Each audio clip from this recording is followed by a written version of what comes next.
Buonasera, benvenuti alla TG Sicilia. Vediamo i titoli di questa edizione. Stupro di gruppo al Foro Italico di Palermo, condannati tutti gli imputati, 7 anni per 4 ragazzi del branco, 6 anni e 4 mesi per un quinto, 4 anni e 8 mesi per il sesto giovane. La Procura dei minori di Caltanissetta torna a sequestrare la salma della quindicenne trovata impiccata a Piazza Armerina, che era già stata restituita ai genitori. Non è escluso che venga disposta l'autopsia. La madre non crede al suicidio. Il maltempo flagella la Cese e la costa ionica, allagamenti nella città di Acireale e nei comuni limitrofi, decine gli interventi dei vigili del fuoco. A Mussomeli un giovane curdo iracheno sequestrato e incatenato per estorcere denaro al padre, arrestato un uomo, si cercano i complici. Arsenico nel materiale inerte dello scavo della galleria del raddoppio ferroviario Messina-Catania, Nizza di Sicilia. La Procura di Messina dispone il sequestro della vasca d'accumulo. Petra Lavica, l'album d'esordio del catanese Caballà, esce dopo 33 anni in una nuova versione in vinile. Per Pippo Rinaldi è un'operazione tra nostalgia e futuro. E infine il calcio, trasferta vietata per i tifosi rossazzurri in occasione della partita di domenica tra Crotone e Catania. E domani al Provinciale il Trapani ospita la Cavese.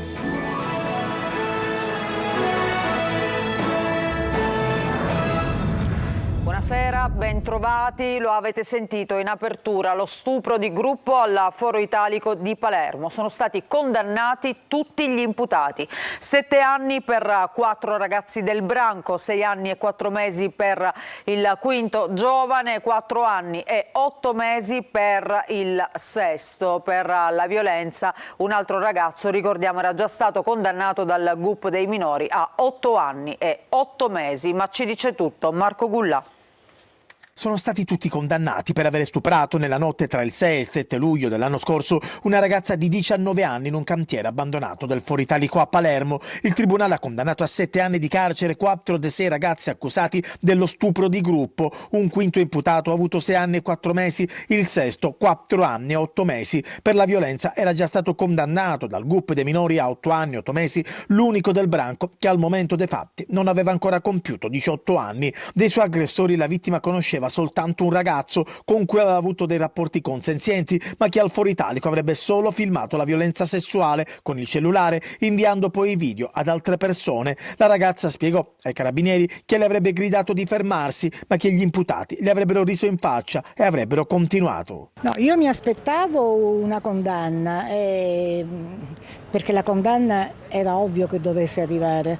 A me interessava solo che arrivasse la condanna, perché arrivare alla condanna significa avere riconosciuti i propri diritti da parte della mia assistita di Asia Vitale, essere stata creduta, non essere sbeffeggiata come fino ad ora è stata, nel momento in cui alcuni non credevano che fosse stata vera la violenza.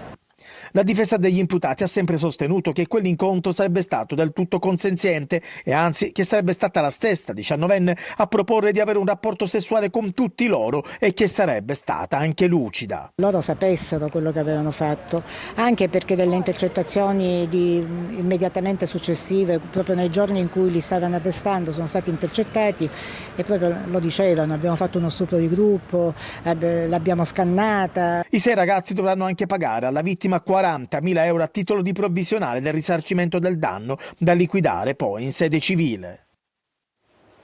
Adesso parliamo di un'altra vittima, della quindicenne che si è tolta la vita a Piazza Armerina. Al commissariato di Caltanissetta, sentiti nelle ultime ore la sorella e diversi amici appunto della giovane.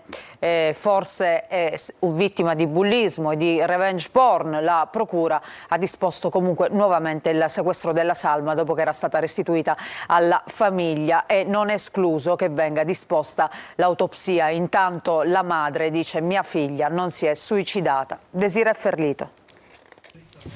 L'ho trovata impiccata, era in ginocchio tutta legata. Ma una bambina come fa a legarsi fino ai piedi? C'era un doppio nodo al collo, la corda era passata 2 volte. C'era un doppio nodo all'albero. Come fa una bambina a uccidersi così? Anche la madre di Larimar, la quindicenne trovata impiccata a un albero martedì scorso a Piazza Armerina, non crede all'ipotesi del suicidio della figlia e in lacrime chiede giustizia. Intanto proseguono le indagini della procura dei minorenni di Caltanissetta. In commissariato c'è la sorella maggiore della ragazza. Neanche lei crede che Larimar si sia suicidata. Mia sorella non l'avrebbe mai fatto, c'è qualcosa sotto di più cattivo che qualcuno vuole nascondere. Gli inquirenti ipotizzano il coinvolgimento nella vicenda di coetanei della ragazza. Sono stati sentiti diversi amici e compagni di scuola della quindicenne, forse rimasta vittima di revenge porn e di bullismo.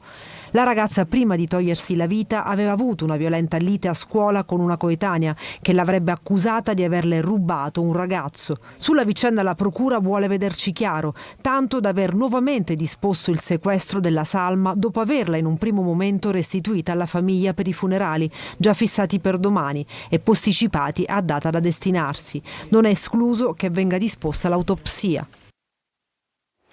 E adesso parliamo del maltempo, la Cese e la costa ionica flagellati dalle piogge, allagamenti nella città di Acireale ma anche nei comuni vicini, decine gli interventi dei vigili del fuoco, le immagini intanto fanno il giro dei social. Orazio Longo. Fango e detriti con l'acqua alta che scorre come fiumi. Il forte maltempo che si è abbattuto sulla provincia di Catania ha colpito in particolare la Cese e la fascia ionica. Tra le situazioni maggiormente critiche, gli allagamenti in via San Piero Patti nella città di Acireale, dove è esondato un torrente e dove sono dovuti intervenire i sommozzatori dei vigili del fuoco di Catania. Monitorati i corsi d'acqua anche nella frazione marinara di Capomolini. Il sindaco di Acireale, Roberto Barbagallo, per ragioni di sicurezza ha esortato tutti i cittadini a evitare gli spostamenti. Immagini spaventose che hanno fatto subito il giro dei social. Qui siamo ad Aci Sant'Antonio e questo è un video della pagina web Acireale Social, dove si vede un uomo sprofondato nell'acqua fino a sopra le ginocchia mentre cerca di liberare forse una caditoia. Ad Aci San Filippo le scalinate diventano violente cascate. Ed eccolo il parcheggio interno di un supermercato in via Cristoforo Colombo ad Acireale, completamente allagato con la gente che deve destreggiarsi al meglio, affondando i propri passi nell'acqua torbida per raggiungere le proprie autovetture. Piogge derivate da uno flusso di aria più fredda di correnti provenienti da est. Secondo i meteorologi, l'instabilità però durerà anche fino a martedì della prossima settimana, a causa della confluenza di masse d'aria diverse sopra la nostra isola. Incidente stradale nell'autostrada Palermo-Catania in direzione del capoluogo etneo all'altezza dell'agglomerato industriale di Termini Imerese. Nello scontro tra 2 vetture, una ha capottato. Sono rimasti coinvolti 4 automobilisti, 3 dei quali trasportati in ospedale dai sanitari del 118. Sconcerto a Mussomeli in provincia di Caltanissetta, dove un giovane curdo iracheno attratto con la promessa di un lavoro è stato invece sequestrato e incatenato in una stanza. I rapitori avevano chiesto $500.000 al padre. È stato poi liberato dai carabinieri che hanno arrestato un uomo, ma si cercano anche i complici. Rita Cinardi. Attirato a Caltanissetta con la promessa di un lavoro e di un alloggio, è stato invece picchiato e incatenato al muro in un'abitazione di Mussomeli. Aveva preso il primo treno da Bolzano carico di speranze e invece si è ritrovato vittima di sequestratori senza scrupoli. Protagonista un 25enne curdo iracheno che si trovava in Trentino Alto Adige in casa del cugino quando ha ricevuto la telefonata di un connazionale che lo invitava a raggiungerlo a Caltanissetta per iniziare una nuova vita. Il ragazzo non ci ha pensato 2 volte e ha raggiunto l'uomo che lo attendeva all'ingresso della città. Lo ha fatto salire in macchina alla volta di Mussomeli, ma qui 2 uomini incappucciati lo hanno picchiato e rinchiuso in una stanza dove è stato anche incatenato al muro. Poi i sequestratori hanno chiamato il padre della vittima che si trova in Iraq chiedendogli un riscatto di $500.000 e se non avesse pagato il figlio sarebbe morto. Il padre del 25enne, funzionario di polizia in Iraq, si è messo subito in contatto con il nipote residente a Bolzano e da lì sono scattate le ricerche. È stata la stessa stessa vittima del rapimento a farsi trovare. Dopo essere riuscito a liberarsi dalle catene, era salito sul tetto per chiedere aiuto. I carabinieri, che erano già sulle sue tracce, lo hanno dunque liberato e una volta dentro l'abitazione hanno sequestrato passamontagna, cicche di sigarette e indumenti dai quali è stato estratto il DNA. Uno dei rapinatori, un 45enne, è stato arrestato con l'accusa di sequestro di persona. Adesso si cercano gli altri complici. E adesso torniamo a parlare dell'arsenico che è stato trovato tra il materiale inerte dello scavo della galleria del raddoppio ferroviario Messina-Catania, Nizza di Sicilia, perché oggi la Procura di Messina ha disposto il sequestro della vasca d'accumulo. Francesco Triolo. La vasca d'accumulo del materiale inerte del cantiere della galleria Sciglia-Nizza di Sicilia, nel secondo lotto del raddoppio della linea ferroviaria Messina-Catania, finisce sotto sequestro. A disporlo è stata la Procura della Repubblica di Messina su provvedimento emesso dal GIP del Tribunale Peloritano dopo il rinvenimento nelle terre e nelle rocce da scavo di concentrazioni di arsenico oltre le soglie consentite dalla legge. Il materiale inerte contaminato è stato quantificato in circa 14.000 tonnellate, non potendo essere gestito come terra e roccia da scavo e dunque riutilizzato, è stato collocato in vasche di calcestruzzo in attesa di essere smaltito in discariche autorizzate o gestito presso appositi classificati come rifiuti speciali non pericolosi. Ma dopo il maltempo del 21 ottobre scorso, Polizia Giudiziaria ed ARPA Sicilia hanno effettuato un sopralluogo nel corso del quale è stata riscontrata l'azione erosiva da una vasca di accumulo che raccoglie le acque derivanti dall'area di deposito temporaneo di inerti che il consorzio definiva con valori di concentrazione di arsenico nei limiti delle normative vigenti. La non corretta reggimentazione delle acque ha prodotto la tracimazione delle stesse in area al di fuori dell'area di cantiere, situazione segnalata all'autorità giudiziaria che ha fatto scattare le indagini sino al provvedimento di oggi del sequestro preventivo dell'area. E adesso la crisi idrica da oggi e per altre 48 ore sarà ancora emergenza a Caltanissetta, Enna e in diversi comuni per lo stop all'erogazione dalla diga dell'Ancipa a causa di lavori. È solo il preludio però allo stop definitivo. Roberta Lunghi.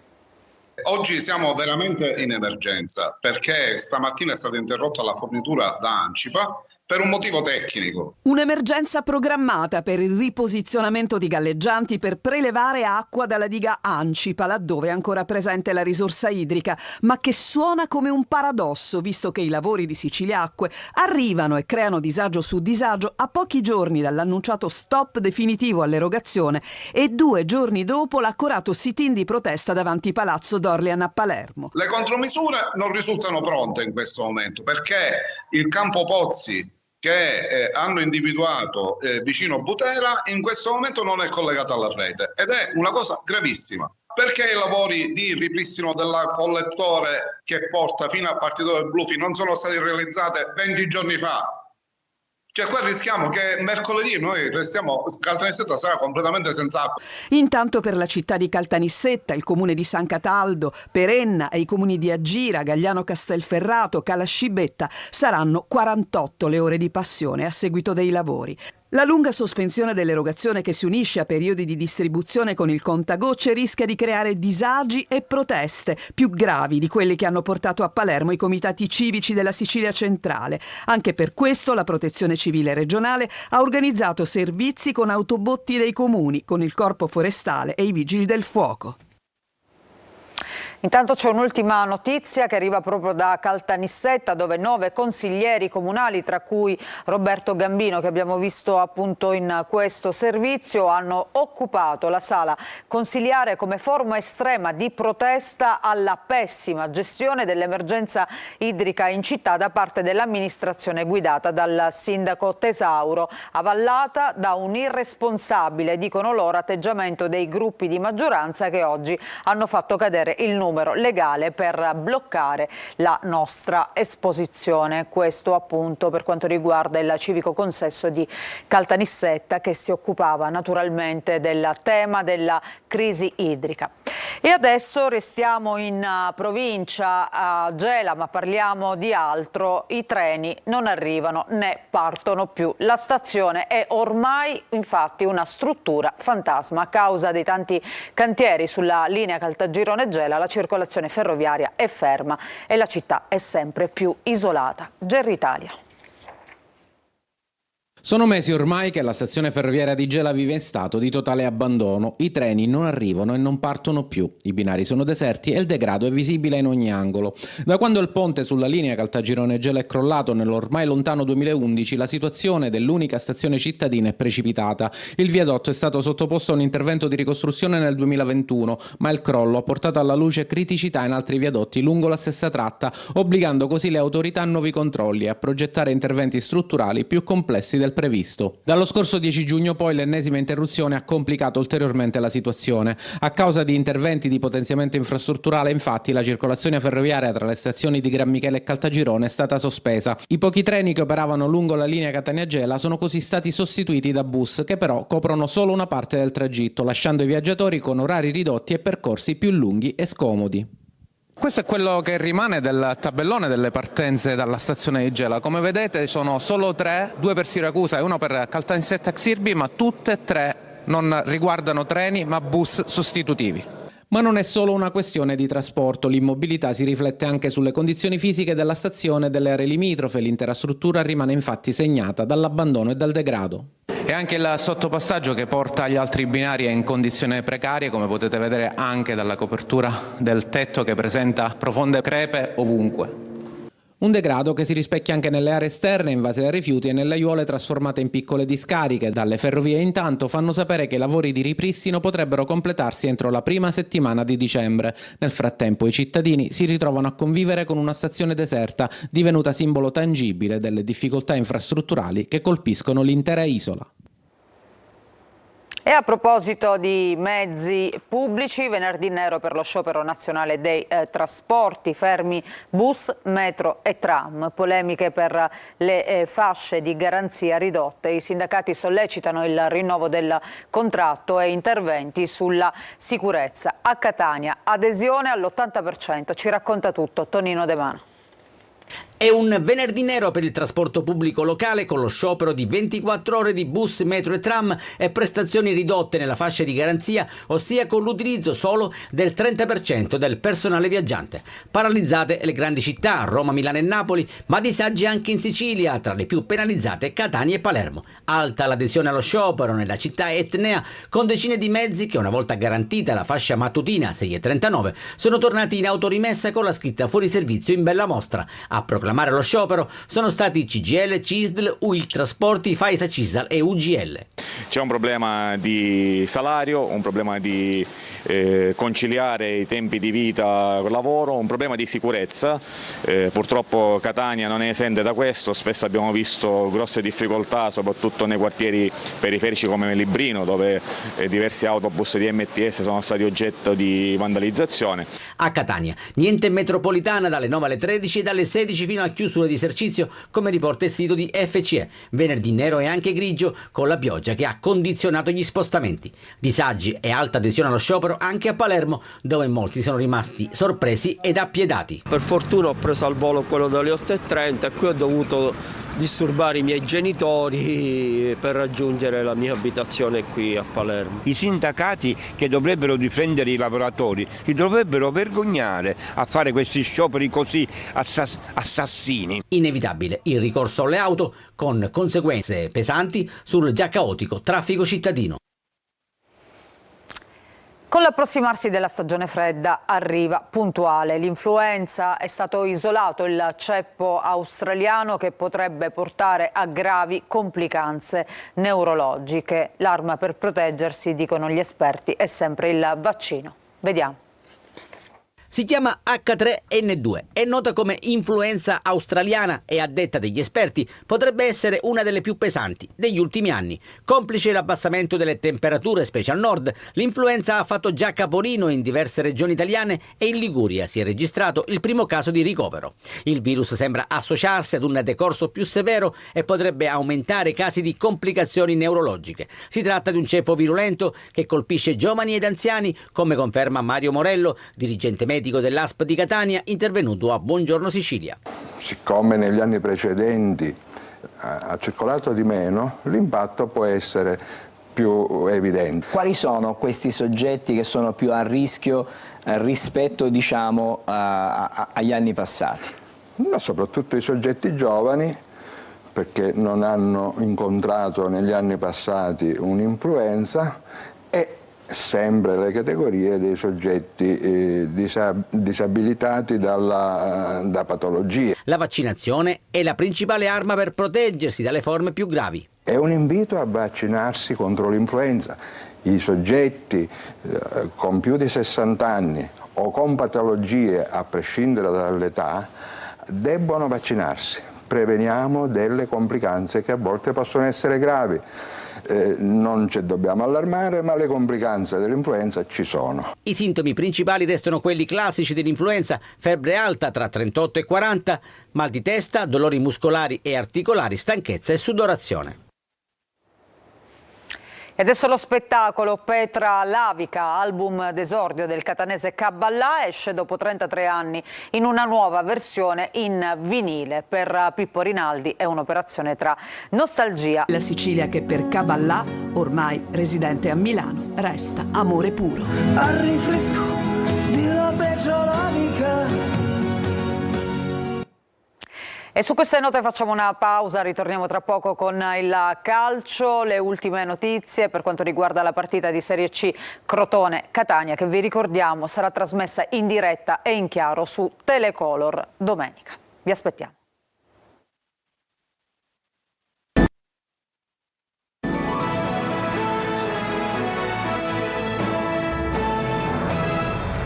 Seconda parte del nostro telegiornale, ancora ben trovati. Adesso il calcio si avvicina a Crotone-Catania, che Telecolor, vi ricordiamo, domenica trasmetterà in diretta e in chiaro. I due allenatori attendono la rifinitura di domani per sciogliere alcuni dubbi, soprattutto sugli uomini che avranno a disposizione. Francesco Triolo.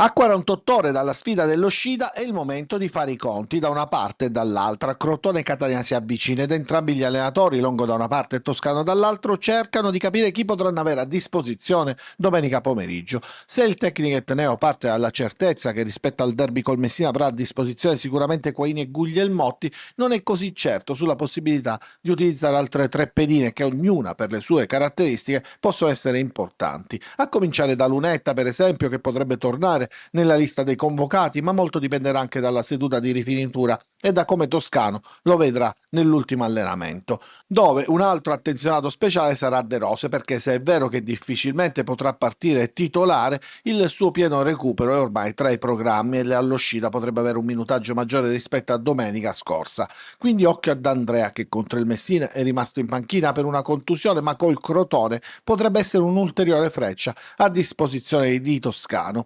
Occhio ai recuperabili anche a Crotone. Nella partita dell'infrasettimanale Longo ha ritrovato Tumminello, che ha segnato anche uno dei 10 gol messi a segno contro la formazione Primavera. Per Tumminello, così come per Di Pasquale, le condizioni continueranno ad essere monitorate giorno dopo giorno. Tra i più in forma dalla Calabria segnalano Colai e Gomez, doppietta nel test di giovedì. Rosso-azzurro mancato ed uno dei punti di forza della formazione di Emilio Longo, uno di quelli a cui fare più attenzione. Intanto è ufficiale il no alla trasferta per i tifosi rossazzurri, è stato disposto infatti il divieto di rivendita ai residenti in provincia di Catania. La motivazione risale agli incidenti tra tifosi catanesi e della Cavese avvenuti dopo la partita con la Turris. E questo servizio chiude questa edizione del TG Sicilia. Grazie per averci seguito. Auguro a tutti voi una buona serata.